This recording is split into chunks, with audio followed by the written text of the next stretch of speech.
کتنی شرم کی بات ہے کہ جب قانون نافذ کرنے والے ادارے خود قانون کی دھجیاں اڑا رہے ہو تو عوام سے پھر کیا گلہ کرنا۔ سب سے پہلے اس مفتی صاحب کو سخت سے سخت سزا دینی چاہیے، اور پھر اس کے بعد اس ایس ایچ او اور اس لیڈر کو سزا دینی چاہیے۔ شاید کوئی ننگے پاؤں عدالت آئے تو ان کو انصاف ملے، اور شاید کوئی باپ اپنے بیٹے کی اس حالت میں ویڈیو بنائے تاکہ اس کو انصاف ملے، لیکن انصاف تب بھی نہیں ملنے یہاں۔ السلام علیکم ناظرین، اسلان خان یوسف زیب سے مخاطب ہوں۔ کل ایک اور ویڈیو وائرل ہوئی ہے پورے پاکستان کے لیے اور خاص کر پولیس ڈپارٹمنٹ کے لیے۔ ایک شرم کا مقام ہے۔ بیسیکلی وہاں سیون شریف میں ایک 19 سالہ لڑکے کو وہاں کے ایک پولیس ایس ایچ او جو ہے اس کو گاڑی میں بٹھا کے گیسٹ ہاؤس پہ لے کے جاتے ہیں، اور وہاں پھر وہ ایس ایچ او اور پاکستان پیپل پارٹی کہ ایک لوکل لیڈر وہاں اس گیسٹ ہاؤس میں پہلے اس لڑکے کو شراب پلا کر پھر اس کو جنسی زیادتی کا نشانہ بناتے ہیں۔ اور اس کے ساتھ ساتھ میں آپ کو ایک اور بات بتا دوں کہ جب اس لڑکے کے والد صاحب کو پتہ چلتا ہے تو وہ بھاگ کے اس گیسٹ ہاؤس میں چلے آتے ہیں، اور وہاں پھر کمرے میں آ کے وہ ان رنگے ہاتھوں ان پولیس ایس ایچ او کو اور پاکستان پیپل پارٹی کے لیڈر کو پکڑتے ہیں۔ اور اس کے ساتھ ساتھ ایک دکھ والی بات یہ ہے کہ وہ والد بیچارہ خود اپنے بیٹے کی ویڈیو بنا رہا ہے، اور وہ ویڈیو وہ اس لیے بنا رہا ہے تاکہ وہ یہ سمجھ رہا ہوگا کہ شاید آج اس کو انصاف ملے گا، تاکہ یہ ویڈیو اگر وائرل ہوگی تو شاید اس کو انصاف ملے گا۔ یعنی یہ ہمارے ملک میں انصاف کا لیول ہے۔ اور آپ ذرا اندازہ لگائیں کہ اس والد کے دل پہ اس ٹائم کیا گزر رہی ہوگی جب وہ اپنے بیٹے کو اس طرح، اس کا بیٹا اس حالت میں نیچے پڑا ہوا ہے اور اس کے والد صاحب ویڈیو بنا رہے ہیں صرف اس لیے کہ شاید اس کو انصاف ملے گا۔ کتنی شرم کی بات ہے کہ جب قانون نافذ کرنے والے ادارے خود قانون کی دھجیاں اڑا رہے ہو تو عوام سے پھر کیا گلہ کرنا۔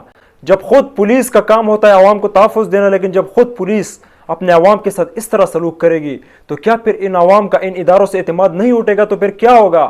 اور میں آپ کو ایک بات بتا دوں کہ اس سے چند عرصے پہلے آپ کو معلوم ہوگا کہ وہ ایک مفتی صاحب کی بھی اس طرح ویڈیو وائرل ہوئی تھی، اور پھر پاکستان میں جس طرح ایک ہنگامہ برپا ہوا تھا، اور کس طرح اس واقعے کے اوپر لبرلز نے اور کچھ لوگوں نے اس کا صحیح طرح فائدہ اٹھایا تھا۔ تو آج بھی میں تمام پاکستانیوں کو، ان لبرلز کو اور ان تمام لوگوں کو یہ بتانا چاہتا ہوں کہ جس طرح اس مفتی صاحب کے خلاف آپ کڑے ہوئے تھے، آج وہی دن ہے، آج آپ اس ایس ایچ او اور اس لیڈر کے خلاف، اس پیپل پارٹی کے لیڈر کے خلاف بھی کھڑے ہو جائے۔ اور میں ایک بات واضح بتا دوں کہ اس مفتی صاحب کے اس کرتوت کی وجہ سے پورے اسلام کو نقصان ہوا تھا اور پورے پاکستان کو نقصان ہوا تھا، کیونکہ علماء عوام کے لیے روشنی ہوتی ہے، لیکن جب علماء اس طرح کے کام کرتے ہیں تو پھر عوام سے کیا گلہ کرنا۔ اور میں آج بھی یہ ڈیمانڈ کرتا ہوں کہ سب سے پہلے اس مفتی صاحب کو سخت سے سخت سزا دینی چاہیے، اور پھر اس کے بعد اس ایس ایچ او اور اس لیڈر کو سزا دینی چاہیے۔ لیکن کیا پاکستانی عدالت ان کو سزا دے گی؟ کیا پاکستانی عدالت ان کو کھلے عام کوڑے ماریں گے؟ نہیں۔ کیا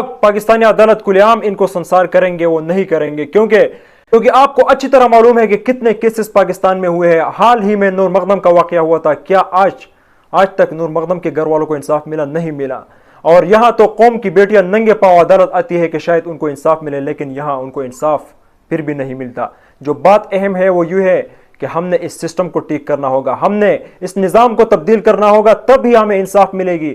ہم نے عوام کو اور اپنے سوچوں کو تبدیل کرنا ہوگا تو تب ہمیں انصاف ملے گی۔ اور میں آخر میں ایک بات واضح بتا دوں کہ یہ پالیٹیشین کبھی بھی ٹھیک نہیں ہوں گے۔ یہ ہمارے جتنے بھی ریاستی ادارے ہیں، ان کے اس طرح کے لوگ جو اس طرح کے کام کرتے ہیں، یہ اپنے اس طرح کے کاموں سے باز نہیں آئیں گے۔ لیکن جو بات ضروری ہے وہ یہ ہے کہ ہمیں کیا کرنا چاہیے، ہمیں اپنے آپ کو تبدیل کرنا چاہیے۔ جب تک ہم اپنے آپ کو تبدیل نہیں کریں گے یہ سسٹم ٹھیک نہیں ہوگا۔ اور ہم اپنے آپ کو کس طرح ٹھیک کریں گے؟ ہم اپنے آپ کو اس طرح ٹھیک کریں گے کہ ہم انہی پالیٹیشین سے اور انہی ریاستوں اداروں سے تب تک ڈیمانڈ کریں گے جب تک ہمیں انصاف نہ ملے۔ ہمیں اپنے سوچ کو بدلنا ہوگا، اور ہمیں اپنے پالیٹیشین سے پوچھنا ہوگا کہ ہم نے تو آپ کو پارلیمنٹ بھیجا ہوا ہے، اور آپ خود کلیم کرتے ہیں کہ یہ ریاستی مدینہ بننے جا رہی ہے، تو کیا ریاستی مدینہ میں تو فیصلے چند منٹوں میں ہوتے تھے؟ وہاں تو فیصلے سالوں میں نہیں ہوتے تھے۔ تو آج آپ ان پالیٹیشین سے پوچھیں کہ کیا آپ ریاستی مدینہ کو اس طرح امپلیمنٹ کریں گے؟ اور کیا یہ ہماری عدالتیں اسی لیول پہ چلتے رہیں گے اور عوام بیچارے اسی طرح پیستے رہیں گے، اور وہ یہ سوچتے رہیں گے کہ شاید کوئی ننگے پاؤں عدالت آئے تو ان کو انصاف ملے، اور شاید کوئی باپ اپنے بیٹے کی اس حالت میں ویڈیو بنائے تاکہ اس کو انصاف ملے، لیکن انصاف تب بھی نہیں ملنے یہاں۔ تو آخر میں پاکستانی عوام کو صرف یہی بتانا چاہتا ہوں کہ وہ اس لڑکے کے پیرنٹ کو سپورٹ کرے، اور تب تک ان کو سپورٹ کرے جب تک ان کو انصاف نہ ملے۔ اور میں اس سے پہلے بھی میں یہ بتا چکا ہوں کہ ہم پاکستانیوں کا سب سے بڑا مسئلہ یہ ہے کہ جو بھی یہاں واقعہ ہوتا ہے تو سب سے پہلے تو یہاں پروٹیسٹ بڑے زور سے چل رہا ہوتا ہے، لیکن پھر کچھ دنوں کے بعد ہم اس واقعے کو بھول جاتے ہیں، اور اسی لیے شاید پاکستان کی یہ حالت ہے، اور شاید اسی لیے ہمیں انصاف نہیں ملتا۔ تو یہ بات ضروری ہے کہ جب تک آپ کو انصاف نہ ملے تب تک آپ کو پروٹیسٹ کرنا چاہیے، تب تک آپ کو اپنا احتجاج جو ہے، تب تک آپ نے اپنا احتجاج جاری رکھنا ہے، تو تبھی آپ کو انصاف ملے گا۔ اور یہ دیکھتے ہیں کہ کیا عدالت اس کے اوپر کیا فیصلہ کرتے ہیں، کیا